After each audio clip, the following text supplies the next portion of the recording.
하나님의 말씀은 맛있습니다. 하나님의 말씀은 즐겁습니다. 하나님의 말씀은 생명과 행복을 줍니다. 600독 성경 통독 훈련 원장입니다. 여수 살리는 교회 임기환 목사가 하나님의 말씀을 봉독하고 전하는 시간입니다. 함께 하시면 기적이 일어납니다. 알람을 설정하시고 들으시면 좋겠습니다. 본 방송은 유튜브에서 성경 통독 임기환 검색하시고 구독하시면 계속되는 하나님의 말씀 업데이트를 통해서 은혜 받으실 수 있습니다. 오늘은 예레미야 13장을 봉독하고 말씀을 전하겠습니다. 예레미야 13장. 여호와께서 이와 같이 내게 이르시되 너는 가서 뱃띠를 사서 내 허리에 띠고 물에 적시지 말라 하시기로 내가 여호와의 말씀대로 띠를 사서 내 허리에 띠니라. 여호와의 말씀이 다시 내게 임하여 이르시되 너는 사서 내 허리에 띈 띠를 가지고 일어나 유브라데로 가서 거기서 그것을 바위 틈에 감추라 하시기로 내가 여호와께서 내게 명령하신 대로 가서 그것을 유브라데 물가에 감추니라. 여러 날 후에 여호와께서 내게 이르시되 일어나 유브라데로 가서 내가 내게 명령하여 거기 감추게 한 띠를 가져오라 하시기로 내가 유브라데로 가서 그 감추었던 곳을 파고 띠를 가져오니 띠가 썩어서 쓸 수 없게 되었더라. 여호와의 말씀이 내게 임하니라. 이르시되 여호와께서 이와 같이 말씀하시니라. 내가 유다의 교만과 예루살렘의 큰 교만을 이같이 썩게 하리라. 이 악한 백성이 내 말 듣기를 거절하고 그 마음에 완악한 대로 행하며 다른 신들을 따라 그를 섬기며 그에게 절하니 그들이 이 띠가 쓸 수 없음같이 되리라. 여호와의 말씀이니라. 띠가 사람의 허리에 속함같이 내가 이스라엘 온 집과 유다 온 집으로 내게 속하게 하여 그들로 내 백성이 되게 하며 내 이름과 명예와 영광이 되게 하려 하였으나 그들이 듣지 아니하였느니라. 그러므로 너는 이 말로 그들에게 이르기를 이스라엘의 하나님 여호와의 말씀에 모든 가죽 부대가 포도주로 차리라 하셨다 하라. 그리하면 그들이 내게 이르기를 모든 가죽 부대가 포도주로 찰 줄을 우리가 어찌 알지 못하리오 하리니 너는 다시 그들에게 이르기를 여호와의 말씀에 보라. 내가 이 땅의 모든 주민과 다윗의 왕위에 앉은 왕들과 제사장들과 선지자들과 예루살렘 모든 주민으로 잔뜩 취하게 하고 또 그들로 피차 충돌하여 상하게 하되 부자 사이에도 그러하게 할 것이라. 내가 그들을 불쌍히 여기지 아니하며 사랑하지 아니하며 아끼지 아니하고 멸하리라 하셨다 하라. 여호와의 말씀이니라. 너희는 들을지어다. 귀를 기울일지어다. 교만하지 말지어다. 여호와께서 말씀하셨습니다. 그가 어두움을 일으키시기 전 너희 발이 어두운 산에 거치기 전 너희 바라는 빛이 사망의 그늘로 변하여 침침한 어둠이 되게 하시기 전에 너희 하나님 여호와께 영광을 돌리라. 너희가 이를 듣지 아니하면 나의 심령이 너희 교만으로 말미암아 은밀한 곳에서 올 것이며 여호와의 양떼가 사로잡힘으로 말미암아 눈물을 흘려 통곡하리라. 너는 왕과 왕후에게 전하기를 스스로 낮추었은지라 관 곧 영광의 면류관이 내려졌다 하라. 네겝의 성읍들이 봉쇄되어 열자가 없고 유다가 다 잡혀가되 온전히 잡혀가도다. 너는 눈을 들어 북방에서 오는 자들을 보라. 내게 맡겨졌던 양떼 내 아름다운 양떼는 어디 있느냐. 너의 친구 삼았던 자를 그가 내 위에 우두머리로 세우실 때에 내가 무슨 말을 하겠느냐. 내가 고통에 사로잡힘이 산고를 겪는 여인같이 않겠느냐. 내가 마음으로 이르기를 어찌하여 이런 일이 내게 닥치는고 하겠으나 내 죄악이 크므로 내 치마가 들리고 내 발꿈치가 상함이니라. 구수인이 그의 피부를 표범이 그의 반점을 변하게 할 수 있느냐. 할 수 있을진데 악에 익숙한 너희도 선을 행할 수 있으리라. 그러므로 내가 그들을 사막 바람에 불려가는 검불같이 흩으리로다. 여호와의 말씀이니라. 이는 내 몫이요 내가 헤아려 정하여 내게 준 분깃이니 내가 나를 잊어버리고 거짓을 신뢰하는 까닭이라. 그러므로 내가 네 치마를 네 얼굴에게까지 들쳐서 네 수치를 드러내리라.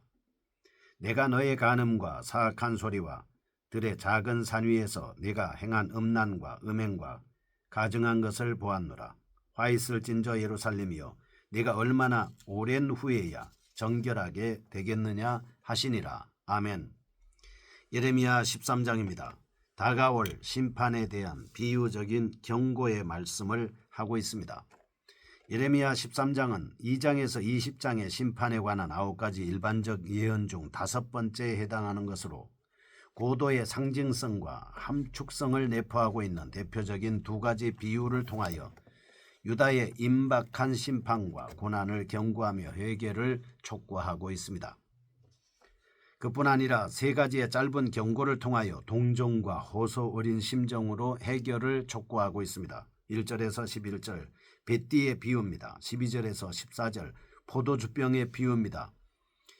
15절에서 17절 최후의 경고입니다. 18절에서 19절 왕과 왕후에 대한 경고입니다. 20절에서 27절 예루살렘의 운명입니다. 이 사실들을 통해서 내용상의 특징을 정리해 보겠습니다. 첫째 1절에서 11절 썩은 뱃띠입니다. 12절에 14절의 포도주병의 비유를 통하여 멸망당할 유다의 현실을 효과적으로 드러내주고 있습니다. 예레미야는 하나님의 명령을 따라 값을 주고 산 허리띠의 부패 상태를 통해서 범죄한 유다가 썩은 뱃띠와 같이 쓸모가 없어서 하나님께로부터 버림받는다는 사실을 시청각적으로 경고하고 있습니다. 속성을 이용한 비유를 통해서 마치 술에 만취된 자가 사리를 분별하지 못하고 비틀거리는 것과 같이 유다 백성들이 진리를 분변치 못하고 서슴없이 죄악을 저지르고 있음을 지적하고 있습니다. 둘째 15절에서 17절 3가지의 경고적 진술을 통해서 다가오는 심판을 겸손히 수용하도록 권면하고 있습니다. 아울러 그 심판이 초래할 심각한 고통을 설명합니다. 먼저 예레미야는 심판의 어두움이 다가오고 있기 때문에 유다 백성들은 자신들의 죄를 인식하고 하나님께 영광을 돌리라고 선포하고 있습니다. 만일 그들이 완고함으로 인하여 이 말씀을 거부한다면 끝내 포로가 되어 통곡하게 될 것이라고 선포합니다. 본장을 통해서 인간의 본성은 결코 자신의 죄를 개조시킬 수 있을 만큼 선하지 않음을 알 수 있습니다. 유다 백성들은 선지자의 시청각적 교훈조차도 외면하고 죄악을 계속 저질렀습니다. 그러므로 우리는 자신을 의지하지 말고 오직 하나님의 직접적인 개입을 통하여 죄의 문제가 해결될 수 있도록 기도해야 할 것입니다. 1절에서 11절 썩은 뱃띠의 비유입니다. 하나님의 명령에 의한 선지자 자신의 체험적인 행동을 통해서 하나님의 뜻을 상징화시키고 있습니다. 예레미야는 하나의 뱃띠가 썩어진 모습을 통하여 현재 유다의 부패 상태를 전달함으로써 그 역동성을 가미시키고 있습니다. 1절에서 7절 하나님의 명령에 따른 예레미야의 상징적 행동을 현장감 있는 기법으로 말씀하고 있습니다. 8절에서 11절 선지자의 행위에 대한 하나님의 뜻을 해석적으로 서술합니다. 이런 말씀을 통해서 나타난 내용적 특성입니다. 첫째 1절에서 7절 예레미야 자신의 상징적 행위가 기술되어 있습니다. 하나님께서는 예레미야에게 뱃띠를 싸서 허리에 두르고 물이 닿지 않게 하라 말씀하셨습니다. 사실 뱃띠는 대제사장이 착용하던 허리띠로서 유다 백성들을 가리키는 말씀입니다. 하나님은 유다 백성을 사랑한다는 의미로 뱃띠를 허리에 두르도록 명령하신 것입니다. 하나님은 한 번 허리에 두른 띠를 유브라데로 가지고 가서 바위 틈에 숨겨놓으라고 하셨습니다. 어떤 이들은 예레미야가 장식띠를 묶기 위해 유브라데 강까지 왕복 500마일 정도를 여행했을 것이라고 주장합니다. 어쨌든 여러 날 이후에 하나님께서는 예레미야 선지자에게 묻어두었던 그 띠를 다시 찾으라고 말씀하고 있습니다. 예레미야가 장식띠를 파내었을 때 그때는 썩어서 거의 못 쓰게 됐습니다. 이러한 일련의 행위를 통해 예레미야 선지자 유다를 멸망시킬 하나님의 뜻을 생생하게 전달하고 있습니다. 둘째 8절에서 11절 하나님께서는 자신이 예레미야에게 명했던 상징적 행위들을 직접 해석해 주셨습니다. 그 메시지의 핵심은 마치 뱃띠가 썩게 된 것과 동일하게 유다와 예루살렘의 엄청난 교만과 자랑이 파멸되고 만다는 사실입니다. 마치 띠가 한 사람의 허리에 매여 있는 것과 마찬가지로 이스라엘과 유다의 모든 집이 하나님께 연결되어 있었으며 하나님의 백성으로 명예와 영광이 찬송이 되었다 말씀합니다. 위의 말씀을 통해서 하나님의 백성은 그 자신이 언약 백성이라는 사실만으로 특권의식을 가져서는 안 됩니다. 언약 백성으로서 성결한 삶을 통해서 하나님의 구원을 표현해야 하는 것입니다. 두 번째 12절에서 14절 포도주병의 비유입니다. 유다 백성이 하나님의 진노의 심판을 의미하는 포도주를 행복과 연락의 포도주로 잘못 알고 마심으로 결국은 그 술에 취하여 멸망에 이르게 된다는 내용을 담고 있습니다.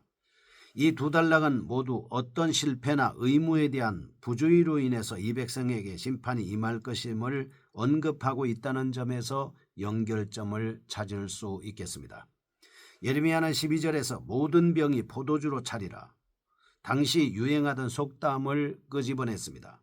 이에 대해 백성들은 포도주병에 포도주를 채운다는 사실은 포도주병의 당연한 기능이고 원래 그런 용도로 만들어졌다고 대답합니다. 그 후에 예레미야는 유다에 임할 가혹한 파괴를 제시합니다. 포도주병이 포도주를 채우는 기능을 가지고 있는 것과 마찬가지로 유다는 자신들에게 의도되어 있던 기능을 다하게 된다는 것입니다. 원칙적으로 하나님의 백성인 유다는 하나님께 대한 영광이어야 했습니다. 그러나 이제 범죄한 유다는 분노의 포도주로서 채워집니다.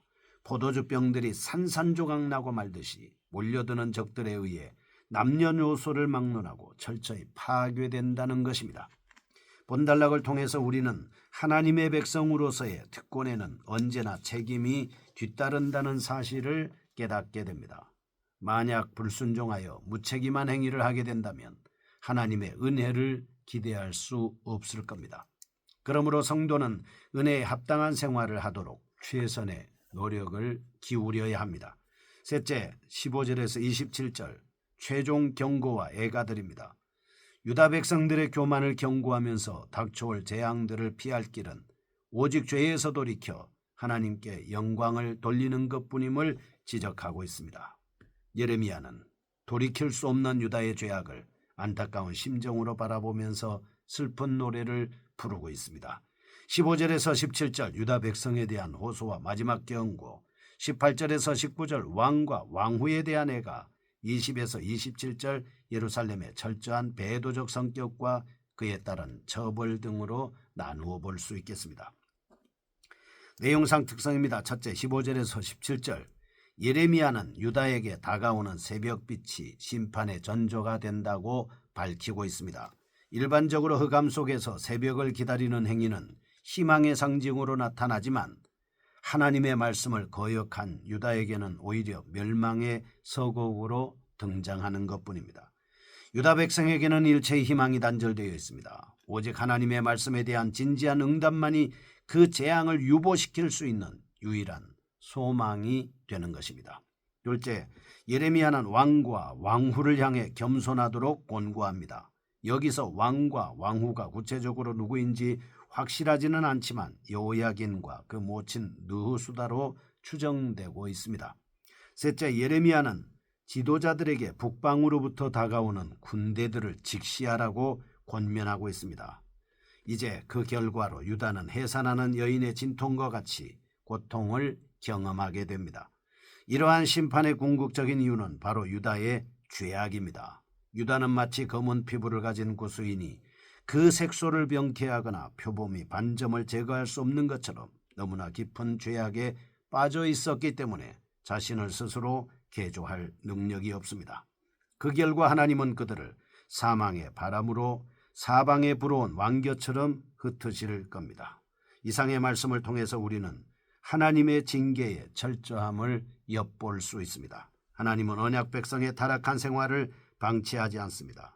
회개함으로 주님 앞에 나와서 빛과 소금의 삶이 될 수 있도록 노력해야 하겠습니다. 거룩하신 하나님 아버지, 말씀에 따라 순종하게 하옵소서. 예수 그리스도 이름으로 기도합니다. 아멘. 여수 살리는 교회 임기환 목사였습니다. 지금 극동방송을 듣게 하세요. 기적이 일어납니다. 우리는 지금 생명을 전하고 있습니다.